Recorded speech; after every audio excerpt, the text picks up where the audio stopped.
friends, good evening. இன்னைக்கு பாத்தீங்கன்னா நைட்டுக்கு ஒரு சூப்பரான soya beans meal maker recipe தான் ட்ரை பண்ண போறேன். அதை நான் உங்களுக்கு ஷேர் பண்றேன். வாங்க போய் எப்படி செய்யணும்னு பார்க்கலாம். ஃபர்ஸ்ட் வந்து சோயா பீன்ஸ் வந்து நல்லா ஊற வச்சுக்கலாம். இது வந்து ஒரு 1/2 an hour பக்கம் நல்லா ஊறட்டும்.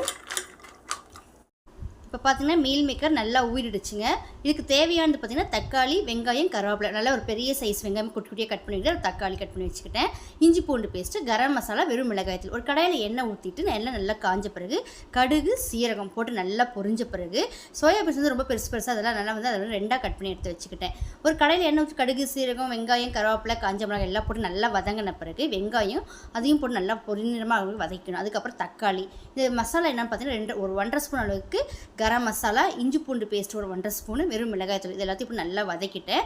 நம்ம வந்து சோயாபீன்ஸ் அதில் கூட போட்டுட்டு தண்ணி ஊற்றக்கூடாது. லைட்டாக தண்ணி தெளித்து மூடி போட்டு வச்சுட்டு அதுக்கப்புறம் ஒரு 10 நிமிஷத்துக்கு ஒரு டைம் தரந்து நல்லா அப்படியே லைட்டாக கலரி எடுத்திங்கன்னா சூப்பரான சோயாபீன்ஸ். இது என்ன சொல்கிறது, இதுக்கு என்ன பேர் வைக்கிறதுன்னு தெரியல. தொக்குன்னு வச்சுக்கலாம், இல்லை சோயாபீன்ஸ் ஃப்ரைன்னு வச்சுக்கலாம். சூப்பராக இருந்ததுங்க சாப்பிட்றதுக்கு. இது வந்து இட்லி, தோசை, சப்பாத்தி, சாதத்துக்கு வேறு லெவலில் இருந்தது. நான் முன்னெல்லாம் பார்த்தீங்கன்னா சோயாபீன்ஸ் வாங்கி ஒன்லி 65 மாதிரி தான் பண்ணுவேன். பட் இப்போ வந்து இந்த மாதிரி புதுசாக எதாவது ரெடி பண்ணலான்னு பார்த்து ட்ரை பண்ணி பார்த்தா செம்ம டேஸ்ட் இருந்தது. ரொம்ப சிம்பிளாக வந்து சாப்பிட்றதுக்கு ஈஸியாக இருந்தது. வெறும் சாம்பாருக்கு இதை வச்சு சாப்பிடணும் வேறு லெவலில் இருக்கும். சூப்பராக ட்ரை பண்ணி பார்த்தா வேறு லெவல். கொஞ்சமாக லாஸ்ட்டாக இறக்கும் போது கொஞ்சம் பெப்பர் தூளும் கொத்தமல்லி தூவி இறக்கிட்டேன். இந்த டிஷ் வந்து பார்த்திங்கன்னா லைட்டாக வந்து இந்த ஊட்டி சைட்லலாம் ஈவினிங்கில் ஒரு ஸ்நாக்ஸ் ரெசிபி மாதிரி இதை போட்டு அது கடையில் விற்குவாங்க. நாங்கள் வாங்கி சாப்பிட்ருக்கோம். பட் அந்த டேஸ்ட் வந்தது. இது கூட வந்து கொஞ்சம் சோயா சாஸ் வச்சு சாப்பிட்டோம். வேறு லெவல் இருந்தது. செஞ்சு முடிச்சோமே நானும் போக ஒரு சின்ன தட்டில் போட்டு சாப்பிட ஆரம்பிச்சிட்டேன். அந்தளவுக்கு டேஸ்ட்டாக இருந்தது. நீங்களும் ட்ரை பண்ணி பாருங்கள்.